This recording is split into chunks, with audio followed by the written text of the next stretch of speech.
I have early calls tomorrow. I should sleep. Right. Of course.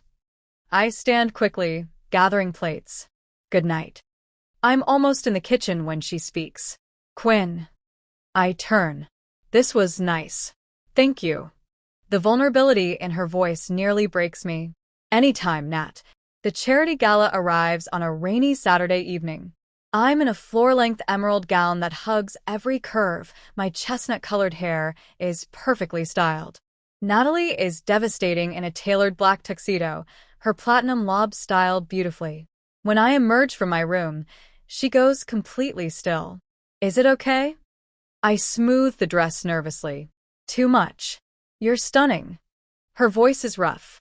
Absolutely stunning. Heat floods my cheeks. You clean up pretty well yourself, Brooks. The gala is a whirlwind. We dance, her hand firm on my waist, our bodies pressed close as we sway to a slow jazz number. I can feel every breath she takes, the tension coiling between us. You're a good dancer, I murmur, looking up at her. My mother insisted on lessons. Her thumb traces small circles on my hip, sending electricity through me. You're better. I'm just following your lead. You never just follow, Quinn. You challenge everything. There's something in her eyes, something heated and terrified all at once. The song ends too soon. At the bar, waiting for drinks, a woman approaches me. She's beautiful, tall, dark hair in a sophisticated twist, red dress, confident smile. You must be Natalie's girlfriend. I'm Vanessa Chun, board member. She extends her hand. You're even more charming than the photo suggested. I shake her hand, turning on my professional charm. Thank you. Natalie speaks highly of the board. Does she? Vanessa's smile sharpens. She rarely speaks about anything personal. You must be special. We chat easily. Vanessa is witty, engaging, flirtatious in a way that would normally make me flirt back. It's harmless networking. But when I glance over, Natalie is watching us with an expression that makes my stomach flip. She's jealous. Vanessa touches my arm, laughing at something I said, and Natalie appears beside us like a thundercloud in Armani. Vanessa. Her voice is ice. I need to steal Quinn for photos. Of course. Vanessa winks at me. Save me a dance later? Before I can answer, Natalie's hand is on my elbow, guiding me away with barely controlled urgency. What's wrong? I ask as she leads me to a quiet hallway. Nothing. But her jaw is tight, her eyes storm-dark. Natalie, she was flirting with you. So? We were just talking. I step closer, heart pounding. Are you jealous? Don't be ridiculous. This is an arrangement. Then why do you look like you want to throw her out a window? She closes the distance between us, backing me against the wall. We're inches apart, her breathing ragged, her eyes wild. Because, she whispers, voice breaking, I don't like watching other people touch what's mine. I'm not yours, I breathe, even as my body betrays me, leaning into her. No. You're not. But she doesn't move away. Her gaze drops to my lips. This is insane. Completely. My hands find her lapels, fisting in the fabric. We have rules. So many rules. Her thumb brushes my cheek, achingly gentle. Quinn, we're a breath apart. I can see gold in her eyes, smell her subtle perfume, feel the tremor in her hands. If either of us moves even slightly, Ms. Brooks, a staff member appears. They're ready for your speech. We spring apart like we've been electrocuted. Natalie runs a hand through her waves, composing herself with visible effort. I'll be right there. Her voice is steady, but her hands shake. The staff member leaves.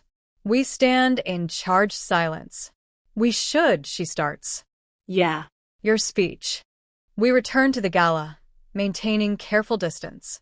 But I feel her watching me all night, and when we dance again, I swear I feel her heartbeat racing against mine. That night, I couldn't sleep. At 2 a.m., I gave up and went to the kitchen for water. Natalie is already there, in silk pajamas, staring out the window at the city lights. Can't sleep either? I ask softly. She turns, and the vulnerability in her face steals my breath. Quinn, we need to talk about what happened. You almost kissed me. I know. Do you want to? The question hangs between us. She's quiet for so long I think she won't answer. It doesn't matter what I want. We have an agreement. Screw the agreement. I move closer. Tell me the truth. Do you feel this too? This thing between us. Her eyes meet mine, raw and desperate. Every second of every day, and it terrifies me. My heart clenches. Why? Because in 3 weeks you'll leave. You'll take your money and build your life, and I'll go back to being alone in this perfect, empty apartment. And I can't. Her voice cracks. I can't let myself need you only to lose you. I reach for her hand, lacing our fingers. Natalie. She pulls away gently. I'm sorry. I shouldn't have said that. Forget it. How am I supposed to forget? Please. She's already walking away. Let's just finish the contract. No more complications. I watch her disappear into her room, my chest aching. Too late. We're already completely, devastatingly complicated. The investors' retreat in the Hamptons is supposed to be our final test. 4 days of playing the perfect couple, then 1 more week and we're done. I should be counting down the days. Instead, I'm dreading the end. The beach house is obscene, all white and windows and ocean views. We're sharing a room to keep up appearances, one massive bed that we've been carefully avoiding. The first night, we lie on opposite edges like there's a force field between us. This is ridiculous, I finally say into the darkness. We're both adults. We can share a bed. I don't trust myself. Her voice is quiet, honest. My heart hammers. Natalie, please, Quinn. Can we just sleep? I want to push. I want to cross that invisible line and make her admit this is real. But the fear in her voice stops me. Okay. The next day, disaster strikes in the form of my phone, ringing at breakfast. Quinn Parker. The voice is professional, excited. This is Marcus Chen from Luminaire Events in Paris. We received your portfolio from a mutual connection, and we'd like to offer you a position as Senior Event Coordinator. It's a 3-year contract, starting in 6 weeks. Everything stops. Paris. Dream job. Financial security. Everything I've been working toward. Can I think about it? Of course. We'll need an answer within 2 weeks. I hang up, numb. Natalie is watching me. Everything all right? Yeah. Just work stuff. Can't tell her. Because saying it out loud makes it real. That evening, there's a beach bonfire for investors and their partners. Natalie is pulled into business conversations, and I'm left chatting with other spouses. One of them, Marcus's husband, is asking about my plans. Oh, Quinn's just doing this temporarily, I hear Natalie say from across the fire. She doesn't know I'm listening. She has her own career. This isn't permanent, just temporary. The words hit like a slap. Of course it's temporary. That's the arrangement. But hearing her say it so casually, like I'm a placeholder, like these feelings aren't real. I excuse myself, walking down the beach until the bonfire is just a distant glow. I don't hear her follow until she's right beside me. Quinn? What's wrong? Nothing, I said bitterly. You were very clear. Temporary. You're upset. I'm being realistic. I turn to face her. In 2 weeks, this ends. I go back to my life, you go back to yours, and we pretend this never happened. Isn't that what you want? The money to save your business? I got offered a job. In Paris. 3 years, great salary, everything I've been working for. Her face goes white. When? Today. I have 2 weeks to decide. Are you taking it? I don't know. I'm shaking now. A month ago, it would have been an easy yes. But now everything's complicated because I stopped myself. Because you what? She steps closer, desperate. Because this stopped being pretend for me. The words burst out. These feelings, Natalie, they're real. And I know that terrifies you. I know you're scared, but I can't keep pretending I don't. She kisses me. It's desperate, messy, perfect. Her hands in my hair, my arms around her neck, months of tension exploding between us. She tastes like wine and salt air, and every beautiful thing I've ever wanted. We break apart, breathing hard. I'm sorry, she gasps. I shouldn't have. Don't. I cup her face. Don't apologize for that. Quinn, I can't give you what you need. I'm broken. I ruin things. You're not broken. You're scared. There's a difference. Tears shine in her eyes. I watched my father destroy my mother with his coldness. I swore I'd never let anyone have that power over me. And then you walked into my life with your ridiculous smile and your warmth, and you made me feel things, and I don't know how to do this. So, we figure it out together. I kiss her softly. I'm falling in love with you, Natalie.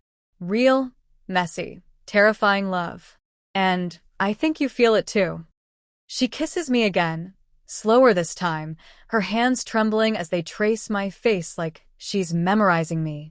I do, she whispers against my lips. God help me, I do.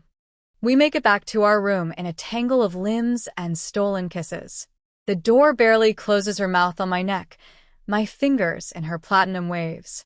Wait, she breathes, pulling back. Are you sure? I've never been more sure of anything. Her fingers trace the curve of my shoulder, the dip of my waist. I map the elegant lines of her collarbone, the soft skin of her throat. When we finally fall into bed, it's not frantic or rushed. It's achingly tender. Her lips on my breast, my fingers threading through her hair as she worships every inch of me. The way she gasps my name when I touch her, the way our bodies fit like they were made for this.